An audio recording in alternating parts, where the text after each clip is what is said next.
और ये विधानसभा है। अगियाव सीट क्यों खास है इस बार? फिलहाल तो भाकपा माले का यहाँ कब्जा है। आरा लोकसभा में और भोजपुर जिले में ये सीट पड़ती है, लेकिन क्या भाकपा माले इस इलाके में मजबूत रही है या फिर यहाँ की जनता जो है वो बदल बदल कर कैंडिडेट या पार्टियों को मौका देती रही है? क्या रिकॉर्ड है, ये जानने की हम कोशिश करते हैं। रंजन जी, अगर अगियाव को आप स्कैन करते हैं तो क्या दिखता है? क्या भाकपा माले का कब्जा रहा है या फिर यहाँ की जनता रोटेशन में कैंडिडेट को चुनती रही है? देखिए, जो आपने बातें कही अगियाव विधानसभा क्षेत्र के लिए, तो ये बात सच है कि यहाँ पर 4 चुनाव अब तक हुए हैं। 2010 में यहाँ पर पहला चुनाव हुआ था और इन 4 चुनावों में हर बार एक नया विधायक बना है। मतलब अगियाव विधानसभा हर बार जो है अपने विधायक का चेहरा बदल ले रहा है।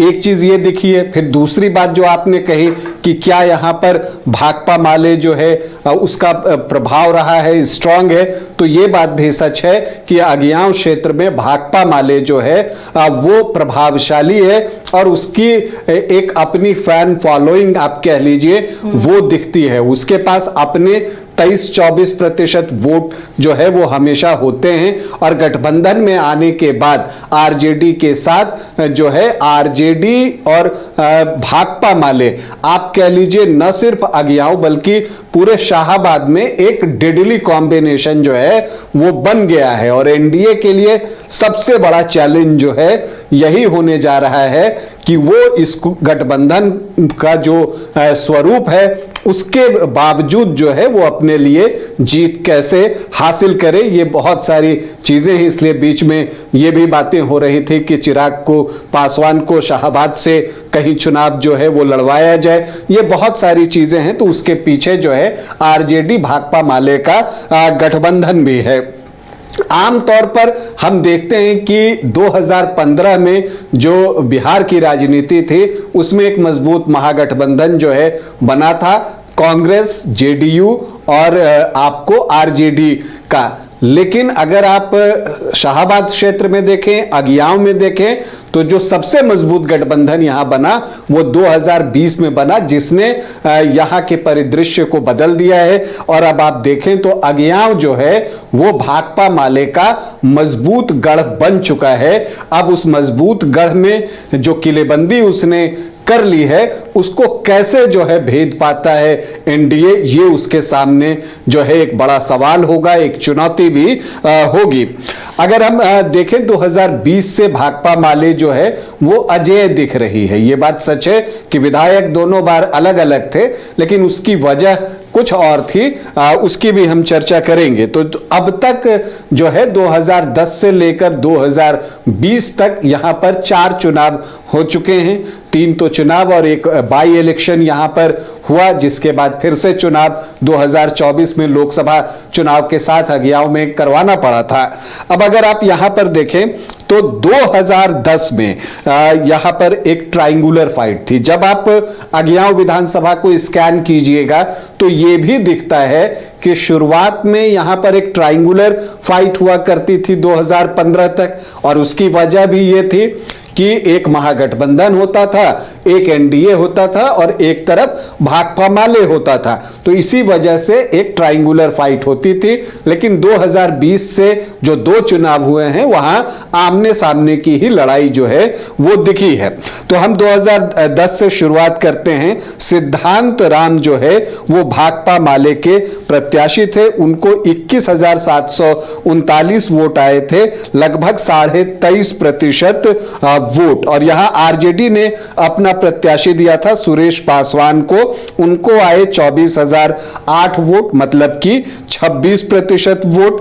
और यहां पर कांग्रेस से भी प्रत्याशी थे अशोक कुमार, जिनको कि 4,000 से कुछ वोट ज्यादा आए, 4.36%। और इसके अलावा अगर आप देखें तो शिवेश कुमार जो है बीजेपी से उम्मीदवार थे, उनको आए 29,257 वोट, मतलब कि 31.6% 6.8% वोट। तो एक ट्रायंगुलर फाइट थी यहां पर। सिद्धांत राम जो भाकपा माले के प्रत्याशी थे वो तीसरे स्थान पर रहे, आरजेडी दूसरे स्थान पर रहा, और अगियाव जब विधानसभा क्षेत्र के रूप में पहली बार यहां चुनाव हुए तो अगियाव में कमल खिला और शिवेश कुमार जो हैं यहां से 5,249 वोटों से चुनाव जीतने में सफल रहे। फिर 2015 आता है और इस बार जो है भाकपा माले से मनोज कुमार जो है वो चुनावी मैदान में होते हैं। उनके सामने इस बार महागठबंधन में सीट शेयरिंग के तहत यह सीट जेडीयू को दे दी जाती है, आरजेडी, जेडीयू और कांग्रेस के गठबंधन में। तो जेडीयू यहां से प्रभुनाथ प्रसाद को चुनावी मैदान में उतारता है और शिवेश कुमार जो है एक बार फिर से बीजेपी के और एनडीए के यहां पर प्रत्याशी थे। तो फिर से एक बार ट्रायंगुलर फाइट हुई और इस बार जो है प्रभुनाथ प्रसाद जीते, उनको 52,276 वोट आए, मतलब 40% वोट। शिवेश कुमार दूसरे स्थान पर रहे, उनको 37,572 वोट आए, मतलब 28.77% वोट। और मनोज कुमार जो भाकपा माले के प्रत्याशी थे उनको आए 31,789, मतलब 24.34% वोट। तो फिर से भाकपा माले यहां तीसरे स्थान पर रहा, लेकिन पहले दूसरे पोजीशन में इंटरचेंज होता है और इस बार जो है जेडीयू ये सीट निकालने में कामयाब होती है। 14,704 वोटों से जो है प्रभुनाथ प्रसाद ने शिवेश कुमार को शिकस्त दी। फिर 2020 आता है, बिहार की राजनीति करवट ले चुकी थी और इस दौरान नीतीश कुमार की पार्टी जेडीयू एक बार फिर से एनडीए फोल्डर में आ गई थी। तो दूसरी तरफ आरजेडी ने लेफ्ट पार्टियों और कांग्रेस के साथ एक महागठबंधन बनाया था और यही अगियाव विधानसभा का टर्निंग पॉइंट है। यहां पर जो है आरजेडी और भाकपा माले का एक गठबंधन था और यह सीट गठबंधन में भाकपा माले को जाती है और यहां से मनोज मंजिल जो है वो चुनावी मैदान में खड़े होते हैं। और देखिए, आप बिल्कुल इसे आप समीकरण नहीं कह सकते, एक अंक गणित की तरह आपको वोट जुटते हुए दिखेंगे। जो यहां पर भाकपा माले के वोट हैं 23 से 25%, आरजेडी के जो है वो 28%, कांग्रेस के 4%। अगर इन सबको जोड़ें तो 50% से ज्यादा हो जाता है, 55-56% के आसपास हो जाता है। और एग्जैक्टली परिणाम में ऐसा ही कुछ दिखा, बल्कि इससे भी कुछ ज्यादा। बिल्कुल एक तरफा मुकाबला हुआ और मनोज मंजिल जो है वो 86,327 वोट लाने में कामयाब हुए, 61.39% वोट, मतलब कि फर्स्ट डिवीजन से पास हुए अगर आप 60% अंक को देखती हैं तो। और यहां पर प्रभुनाथ प्रसाद जो हैं वही जेडीयू के उम्मीदवार थे, उनको 37,777 वोट आए, मतलब 26.87% वोट। और राजेश्वर पासवान एलजेपी के प्रत्याशी थे, उनको 4,972 वोट आए, 3% जो है उनका मत प्रतिशत रहा। तो यहां पर ऐसा आप नहीं कह सकते कि एलजेपी ने कोई जेडीयू को नुकसान पहुंचाया, बिल्कुल एक तरफा मुकाबला था और मनोज मंजिल जो है 48,550 वोटों से चुनाव जीतते हैं। फिर इसके बाद जो है मनोज मंजिल की सदस्यता चली जाती है, उनको विधायकी गंवानी पड़ती है आपको कोर्ट के आदेश के बाद, और फिर जो है यहां उपचुनाव कराना पड़ता है। लोकसभा चुनाव के साथ यहां पर उपचुनाव होता है और भाकपा माले से इस बार शिव प्रकाश रंजन जो है वो चुनावी मैदान में उतरते हैं। तो जनता दल यूनाइटेड से प्रभुनाथ प्रसाद जो है फिर से यहां पर मैदान में खड़े होते हैं। उपेंद्र कुमार एक निर्दलीय उम्मीदवार थे, लेकिन मुकाबला एक बार फिर से लगभग आमने सामने का ही रहा। शिव प्रकाश रंजन को आए 73,460 वोट, हालांकि वोट परसेंट थोड़ा गिरा 61.39% से, लेकिन अभी भी 53.31% था, मतलब 50% से ज्यादा। और जब अंक गणित हमने देखा था तो वही वो 53 53 से 55% के आसपास का आंकड़ा जो है यहां पर पहुंचता है। एग्जैक्टली उतना ही पहुंचा था।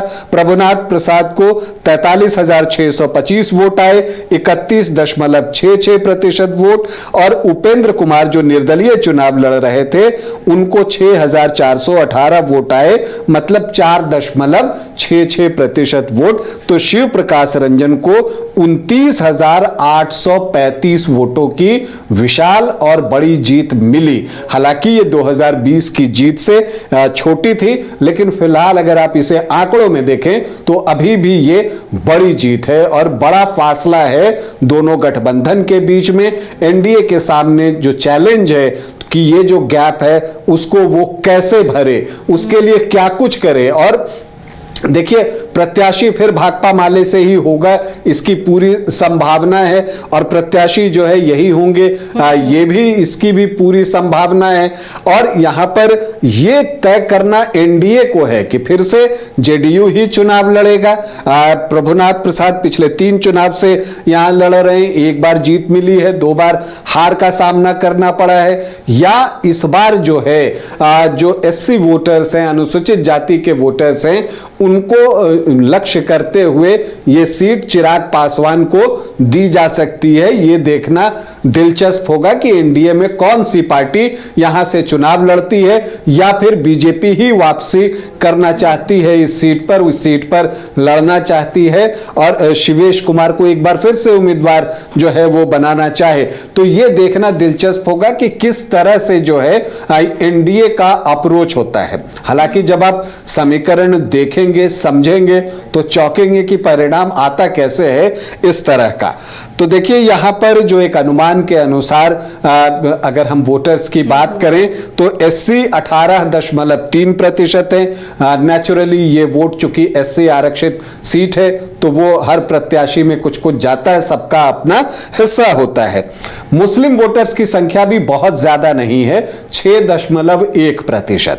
हाँ, यादव 21 से 22% हैं। तो अगर आप निर्णायक वोट यादवों का ही है। जी हाँ, बिल्कुल। तो अगर आप देखें एमओवाई को, अगर आप देखते हैं तो वो 28-29% के आसपास ही पहुंचता है, और वोट आ रहे हैं 61%। तो वो एक चीज है। इसीलिए मैंने कहा कि यहाँ के समीकरण को सुनकर लगता है कि वोट आते कैसे हैं। तो क्या दलित भी एक साथ हो जाते हैं वाई समीकरण के साथ? या ये लेफ्ट के साथ जो है ये चीज होती है कि जहां लेफ्ट चुनाव लड़ती है तो चूंकि उसकी जो राजनीति है, श्रमिक वर्ग की राजनीति रहती है, वो शोषित वर्ग और इस तरह की बातें लेफ्ट पार्टियां करती हैं, तो एक समर्थन उनका वहां होता है।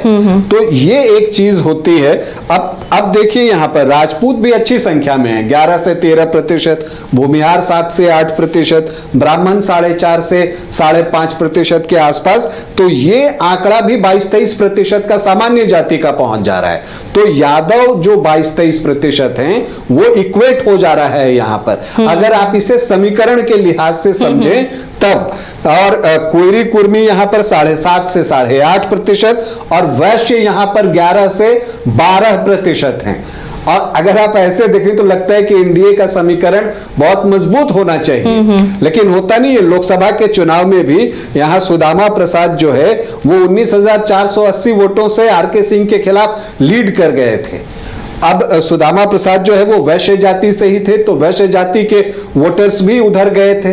तो अगर आप देखती हैं कि समीकरण के उलट परिणाम आ रहा है, तो इसके पीछे जो सबसे बड़ी वजह है वो ये है कि भाकपा माले या कोई भी कैडर बेस्ड पार्टी जो होती है उसके वोट अक्रॉस होते हैं, चाहे वो कास्ट हो, रिलीजन हो, हर तरफ जो है उनके वोट होते हैं, उनके अपने कैडर होते हैं, और उनके वोटर ही उनके कैडर होते हैं। तो वो निकलते हैं वोट करने के लिए, वो जाते हैं वोट देने के लिए, और फिर वो अपने पसंद की पार्टी को वोट भी करते हैं। तो यहां पर अगर आपको लगता है भाकपा माले जो है मजबूत है, तो उसकी वजह है एक आरजेडी के साथ गठबंधन जो कि एमओवाई को पूरा ट्रांसफर करता है, और प्लस जो है दूसरी चीज दिखती है कि जो भाकपा माले का कैडर वोट है वो उसके साथ अभी भी उसी मजबूती के साथ इंटैक्ट है।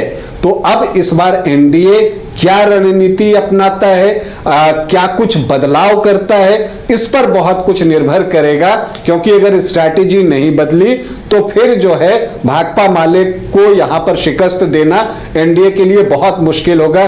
क्योंकि मैं बार बार कह रहा हूं कि यहां पर आरजेडी भाकपा माले का एक डेडली कॉम्बिनेशन है, तो इसको ब्रेक करने के लिए कुछ जो है नया प्रयोग, अभिनव प्रयोग जो है और स्ट्रैटेजी बनानी पड़ेगी एनडीए को। तो अगियाओं में हमें इंतजार करना होगा कि प्रत्याशी कौन हो, उससे पहले पार्टी कौन सा यहां पर एनडीए की तरफ से चुनाव लड़ती है वो देखना होगा।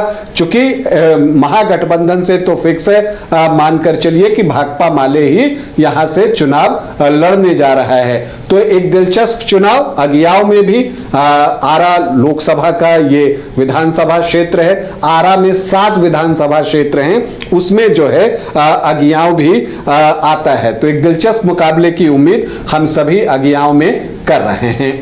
तो यहाँ में भी बेहद दिलचस्प मुकाबला, और यहाँ पर अब इंडिया गठबंधन की तरफ से फिर से माले ही कुछ चुनावी मैदान में उतारा जाता है, तो उसके लिए राहें कितनी आसान होंगी। उधर एनडीए क्या फैसला करता है, कौन होगा इस बार चुनावी मैदान में आमने सामने, क्या जल स्वराज भी यहाँ पर कोई कैंडिडेट देगी, सब पर हमारी नजर बनी रहेगी। मालिक पैदा नहीं हुए तो क्या बन तो सकते हैं। मालिक वो होता है जो चाहे कुछ भी हो जाए हर सिचुएशन में अपनों को सेफ रखता है। वैसे ही बाल मुकुंद टीएमटी आपके घर को हमेशा सेफ और भूकंप से सिक्योर रखेगा। मालिक की तरह ही बाल मुकुंद टीएमटी में है दम, इसलिए यह है नंबर 1। और देखिए हमारे फिल्म मालिक 11 जुलाई से अपने नजदीकी सिनेमाघरों में।